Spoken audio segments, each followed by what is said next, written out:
Ce matin, j'ai dormi paisiblement dans la grotte. Une volée d'oiseaux a gazouillé au-dessus de ma tête. Tui tui tui.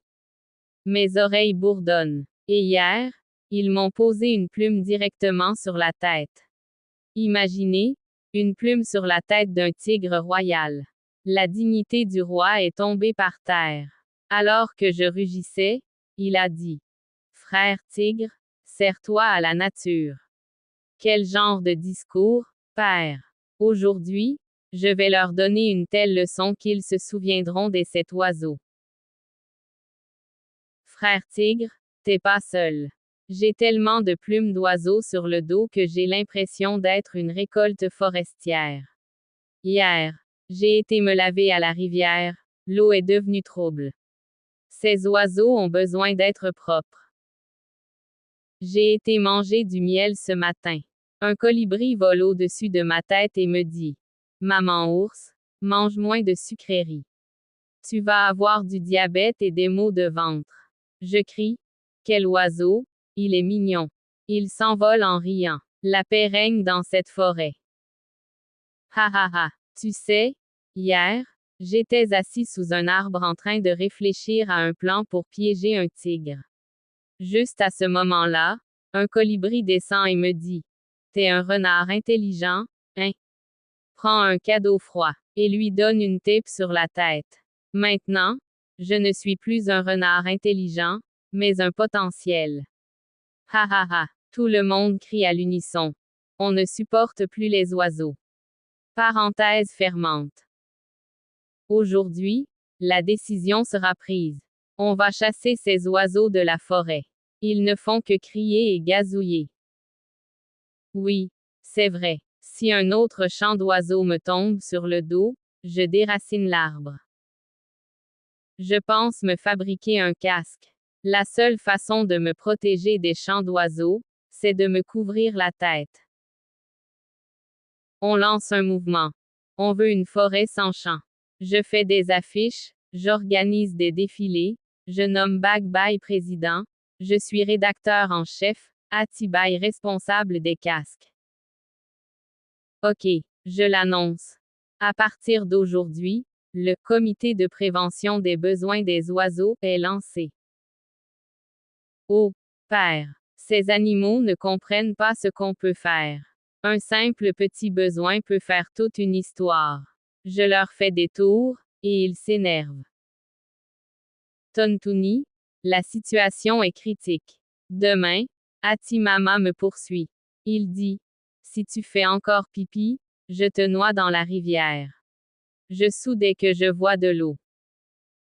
J'ai dit que les animaux ne comprenaient rien à l'art. Les oiseaux volent dans le ciel et dansent, c'est une sorte d'art aérien. Mais non, ils considèrent ça comme un crime. D'accord. Les amis, cette fois, il faut leur montrer à quel point nous sommes utiles, non pas avec nos danses, mais avec notre intelligence. Oups, quelle odeur, papa, j'ai le nez en feu. Qui a amené cette tempête d'odeur? On dirait qu'on a fait exploser une bombe à fumier. Je pensais que c'était la faute des oiseaux, mais je vois pas, toute la rivière est sale. Quelqu'un a jeté des déchets. Comment on va boire de l'eau maintenant? Maintenant, je comprends, les oiseaux étaient utiles. Ils surveillaient la rivière. Après qu'on les ait chassés, voilà le danger. Hélas, nous sommes nous-mêmes pris au piège. Quelqu'un peut-il prévenir les oiseaux? Ils peuvent maintenant nous aider. Ah, mes amis, je suis attristé de voir votre état. N'ayez pas peur, on est des oiseaux. Tontuni, on t'a causé des problèmes, mais vas-tu quand même nous aider? Tontuni, l'amitié ne tient pas la colère. J'appelle mon équipe. Perroquet, corbeau, moineau, tout le monde. Éléphant, avec émotion. Ô père, les oiseaux nous ont sauvés. Je pensais qu'ils faisaient juste caca, mais maintenant je comprends. Ce sont les machines à purifier la nature. Ours, à partir d'aujourd'hui, je suis fan de Tontuni. Vous êtes le ministre de la propreté. Renard. Non, non. Le capitaine de la mission purification des cacas. Ha ha ha.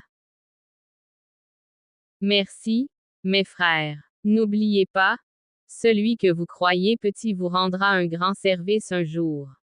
Tigre, avec émotion. À partir d'aujourd'hui, plus personne n'appellera les oiseaux petits. Ce sont nos amis. Éléphants. Je le dis, les crottes d'oiseaux ne sont plus un crime, c'est de l'engrais organique. Ha ha ha. Ours. Maintenant, on voudra que les oiseaux se posent sur nos arbres. Au moins, on aura de quoi rire. Renard. À partir d'aujourd'hui, je vais donner du thé à Tontuni tous les jours. Il suffit de lui dire que les crottes doivent tomber de la tasse. Ha ha ha. Tontuni, riant. Ok. Les amis. À partir d'aujourd'hui, les oiseaux et les animaux, tous ensemble. On va rire, jouer et garder notre forêt propre. Tout le monde applaudit et chante. Les oiseaux et les animaux forment une seule famille. Dans la forêt du rire, plus de fardeau, plus de douleur, maintenant c'est le fun. L'unité est la récompense du bonheur. Finalement, une leçon. Celui qu'on croit petit sous le couvert du plaisir. Parfois, celui-là se révèle avoir le plus grand cœur. L'amitié se cache même dans le rire. Alors ne vous fâchez pas, restez unis.